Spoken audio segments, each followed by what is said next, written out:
Prière et protocole je suis, des paroles de Maître Saint-Germain, un livre de Sandrine Müller. Chapitre 16.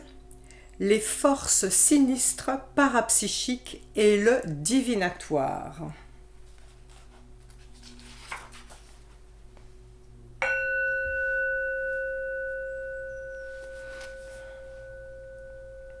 Invocation.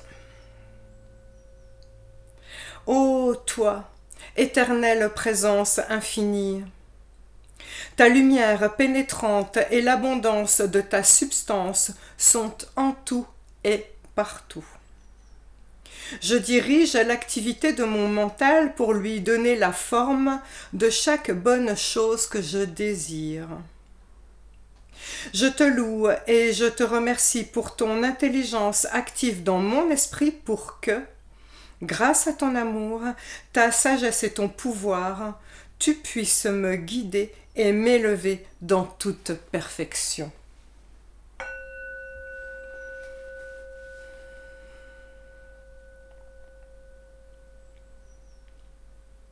Le chapitre précédent a mis en exergue le pouvoir perturbateur des suggestions extérieures et des forces parapsychiques pour tout individu qui ne sait pas maintenir sa conscience dans sa présence intérieure. Il est utile de revenir sur la notion des forces parapsychiques dans ce chapitre. Tout d'abord, l'étudiant doit comprendre que ce que l'on appelle le plan psychique n'a rien à voir avec la spiritualité. C'est une faculté de la conscience humaine que ceux qui s'intéressent à la question peuvent développer. Mais celui qui ne s'intéresse qu'au plan psychique, consciemment ou inconsciemment, se met littéralement en danger s'il n'est ni ancré, ni très fort mentalement pour faire usage de son discernement. Ce que je nomme les forces psychiques et le divinatoire, auquel l'humain porte un attrait fasciné, sont la parapsychologie, le monde des esprits, le spiritisme, le mentalisme, les mentalistes, les faux prophètes, l'hypnose de spectacle, l'astrologie, les tarots divinatoires, la cartomancie et tout ce qui utilise mancie derrière, géomancie, chiromancie, etc., les voyants, ainsi que tout thérapeute mal intentionné prétendant se connecter à l'invisible pour transmettre des missives des défunts ou des guides. Je peux vous assurer que la fascination pour les phénomènes du monde parapsychique est une véritable tentation. Ceux qui se sont laissés happer par le plan psychique n'arrivent pas à s'en détacher dans cette vie, et cela leur prendra peut-être plusieurs incarnations avant d'en être libérés. On ignore que toutes les strates de la conscience contiennent un fragment de vérité. Sinon, il serait impossible qu'elles existent. Car vous devez comprendre que dans chaque chose et dans chaque activité, il y a une part plus ou moins grande de l'énergie divine qui agit. Et ce n'est pas parce que l'usage en a été perverti que cela n'existe pas. L'étudiant sincère ne doit porter aucune attention au phénomène de clairvoyance ou de clairaudience, mais grâce au pouvoir de sa volonté intérieure se manifestant par la détermination de son mental, il doit traverser ce plan et entrer directement dans le 7e plan, le plan de la source, Dieu Père Mère, le seul lieu d'où n'est exprimée que la vérité. Chers étudiants, il est nécessaire que je vous explique cela. Cependant, je veux que vous chassiez toute peur. La strate parapsychique de la pensée et du sentiment est le domaine principal de ce que l'on appelle la force sinistre dans ce monde. Parfois, des âmes ayant atteint un super niveau d'évolution intérieure, mais ne comprenant pas la véritable réalité de ce monde, ont permis à leur attention d'être attirée vers cette strate parce que cette faculté physique a été éveillée prématurément par une apparence de vérité et par suffisamment de phénomènes pour retenir leur attention. Une fois l'attention fixée, toutes les âmes sans exception voient disparaître cette apparence de vérité. Note de bas de page et parenthèse très importante de l'auteur. La fausse lumière est un vaste sujet qui divise deux camps de nos jours. Certaines personnes autoproclamées spécialistes de l'hypnose affirment qu'il ne faut croire en rien d'autre que soi-même et que les archanges font partie de la fausse lumière. C'est un point de vue très dangereux qui isole dans la peur la personne qui adhère à ces affirmations sans fondement. Pour creuser le sujet, je vous conseille de regarder ma vidéo YouTube intitulée « La fausse lumière, sortir de la matrice 5D et 5G, quand sort-on de la réincarnation ?» Je referme la parenthèse. Je reprends le texte. Les fausses prophéties sont l'un des aspects les plus fascinants. Elles poussent l'individu à faire des prophéties extravagantes et, de temps en temps, l'une d'elles se réalise et renforce l'attention que l'on y porte. En même temps, une certaine substance s'infiltre également dans le cerveau, ce qui rend la tâche impossible, même pour le maître, d'intervenir pour aider l'individu, car c'est de son plein gré qu'il a accepté la chose. Il existe cependant quelques rares cas où l'individu a réalisé sa faute avant d'être allé trop loin et, parce qu'il a demandé intensément la libération, un de nos frères a été envoyé pour le libérer complètement. Deuxième note de bas de page. Voir la note précédente sur la fausse lumière, c'est un sujet épineux d'une importance capitale car, par ce biais, l'ombre attire les personnes sans certitude dans ses filets.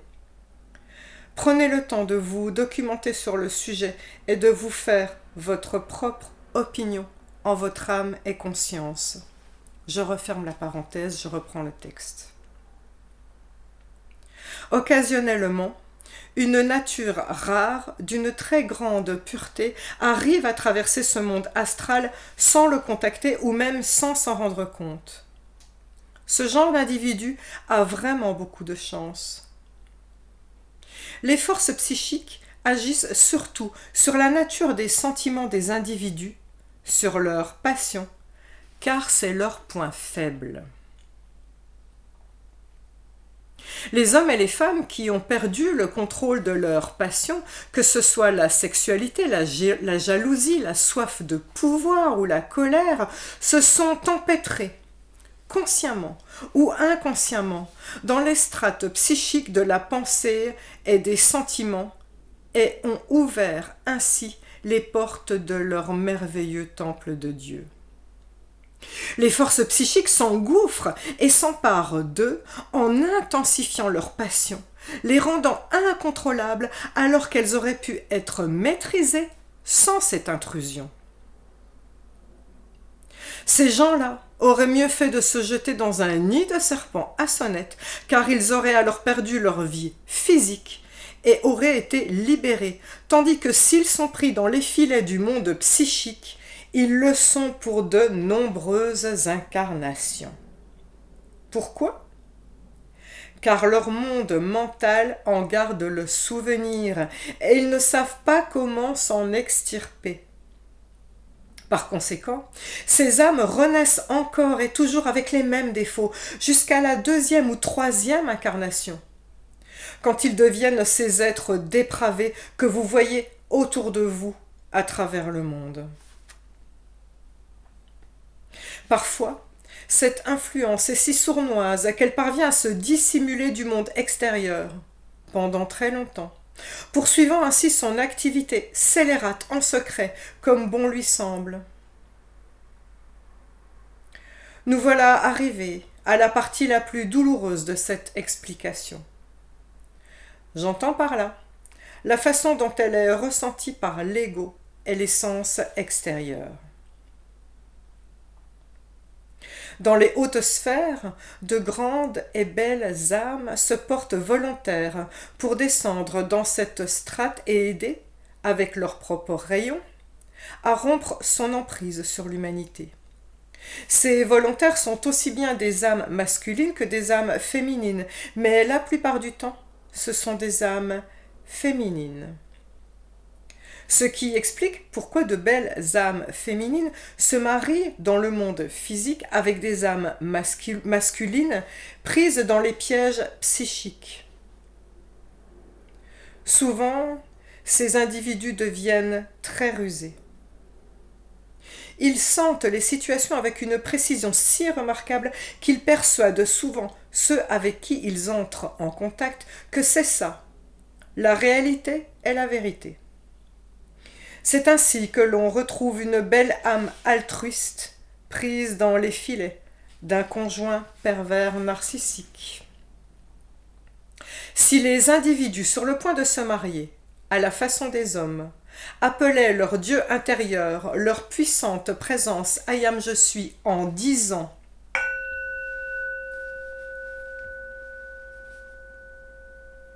Si ce mariage est fait sous l'emprise des passions humaines, alors qu'il n'ait pas lieu. »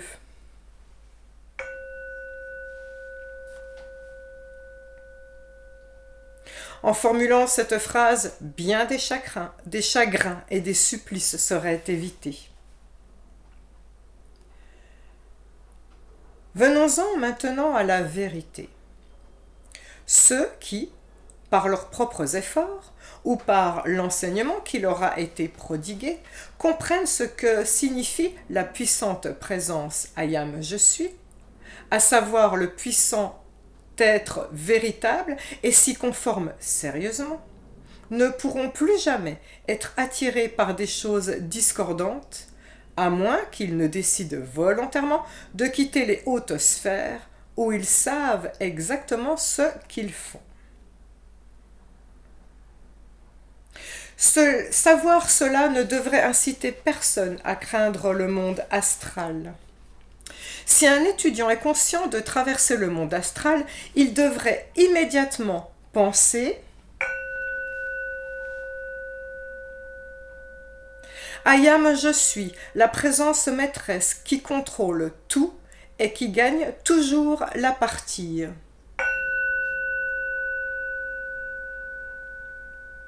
Et ainsi, il va tout de suite trouver la force nécessaire pour affronter ce qui se présente à lui et le traverser sereinement et sans peur.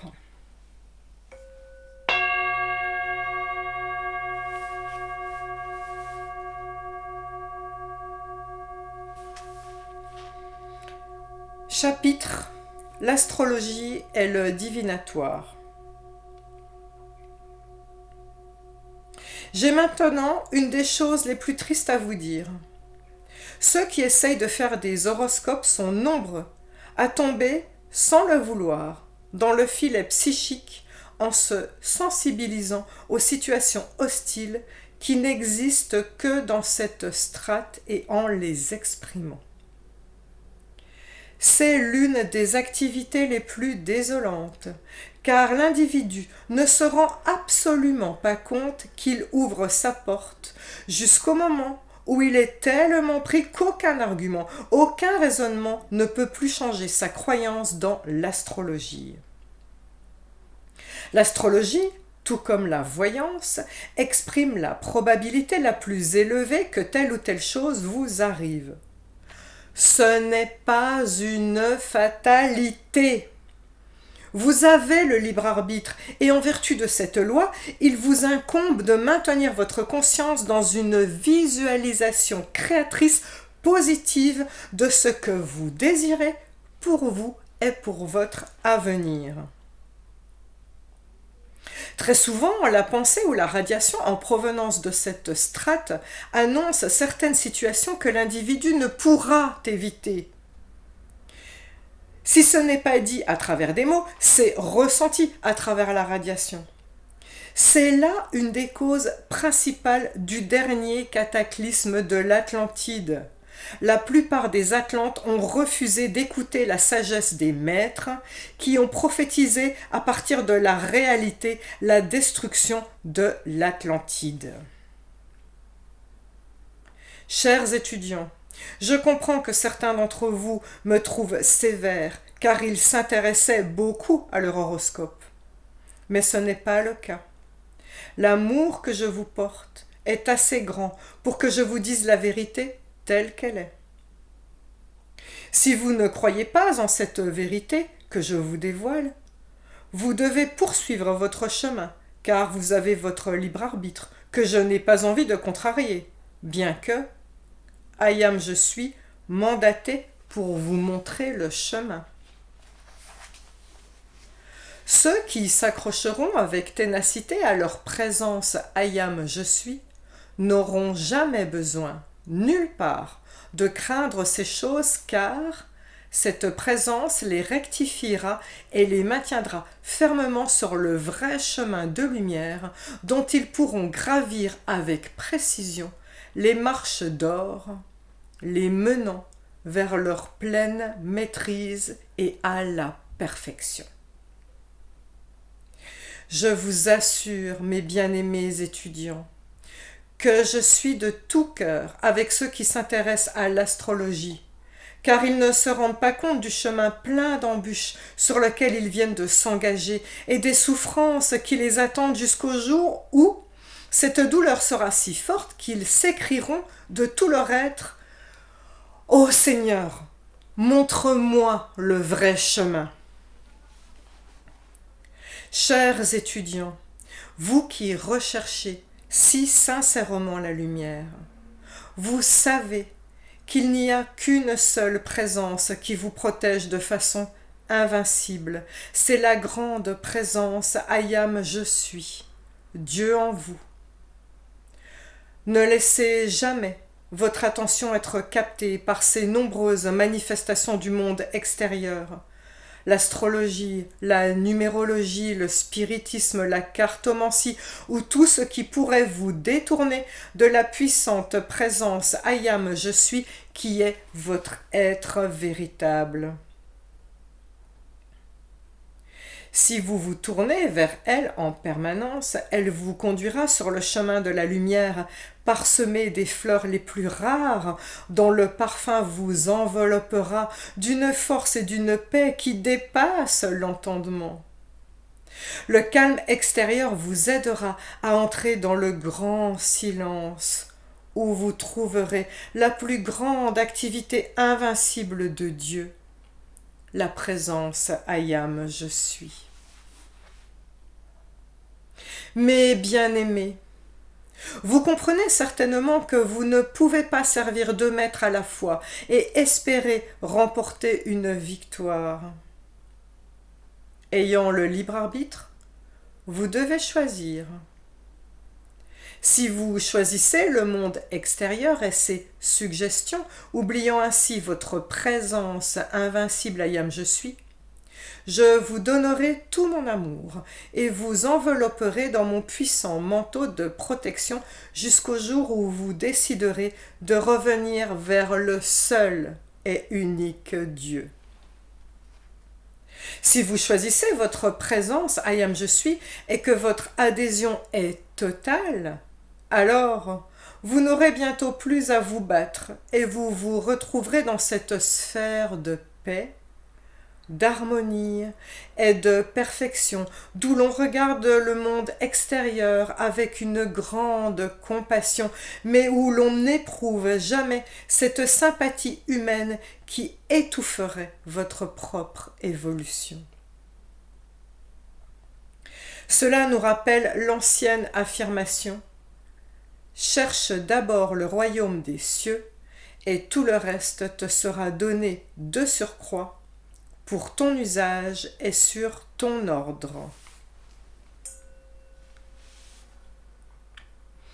Ce royaume des cieux est la grande présence, Ayam je suis, la seule réalité de votre être qui possède tout ce qui a été créé, tout ce qui est manifesté et qui le donne.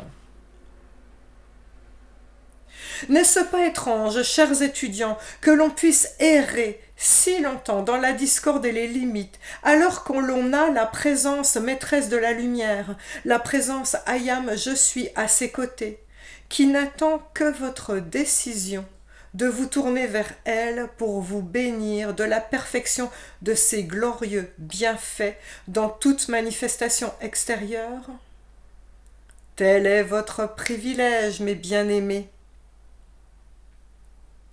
À cause de toutes ces informations anxiogènes dans lesquelles votre société baigne au quotidien, nombreux sont les stimuli de l'activité extérieure qui pourraient potentiellement vous détourner de votre présence Ayam je suis.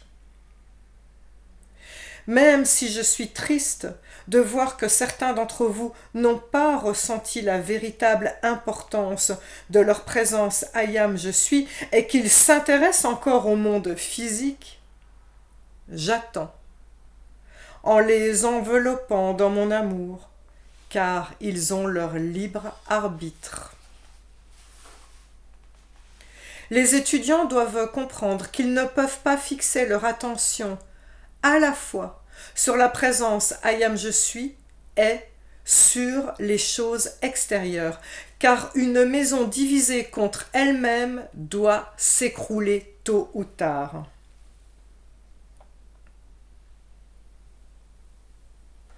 Tout ce qui est grand dépend de la présence Ayam je suis qui gouverne la forme ou devrait le faire. En elle se trouve la force, le courage et la puissance. Ah, si seulement ces enfants bénis connaissaient le privilège qui est à portée de leurs mains et savaient comment ils pourraient gagner leur liberté sur toute limitation en un temps relativement court. Le fait est que le seul et unique Dieu est toujours parfait. Il l'a toujours été. Il l'est maintenant et il le sera toujours. Et le Ayam je suis est cette présence directement connectée au divin. Mais tant que les étudiants n'en ont pas pris conscience, leur corps et leur cerveau doivent passer par une période d'ajustement. Cet ajustement de leur mental inférieur, de leur ego, prendra des semaines, des mois ou des années, selon les besoins de chaque étudiant.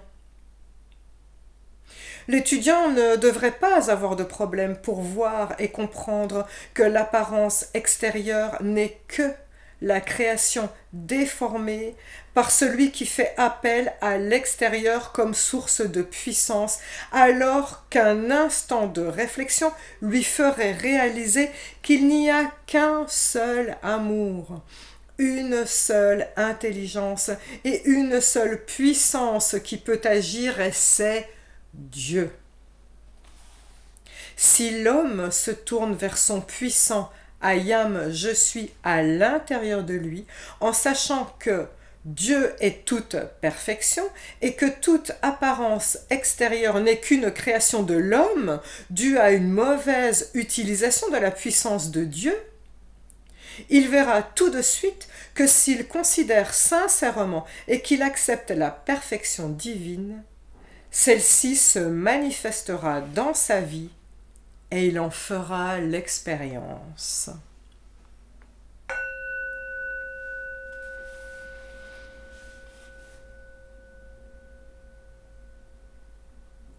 Prière de gratitude. Du plus profond de mon cœur, ô puissante présence, je te loue et je te remercie pour ton amour, ta sagesse et ton pouvoir. Je te loue et je te remercie pour tes puissants rayons que tu as déversés sur moi aujourd'hui. Je te remercie pour l'intensité de ce foyer de lumière qui renforce ma conviction dans la vérité de ma puissante présence, Ayam je suis, qui est l'être véritable. Renforce la détermination de chaque étudiant et guide de lumière de s'en tenir à la seule et unique présence qui est toute liberté, toute perfection, jeunesse et éternelle beauté. Ayam, je suis la présence qui se trouve dans tous les endroits officiels. Qu'elle soutienne toutes les personnalités en les incitant à se tourner au plus vite et avec conviction vers la source de leur être, la vie parfaite qui s'exprime dans toute manifestation extérieure. Qu'il en soit ainsi. Merci.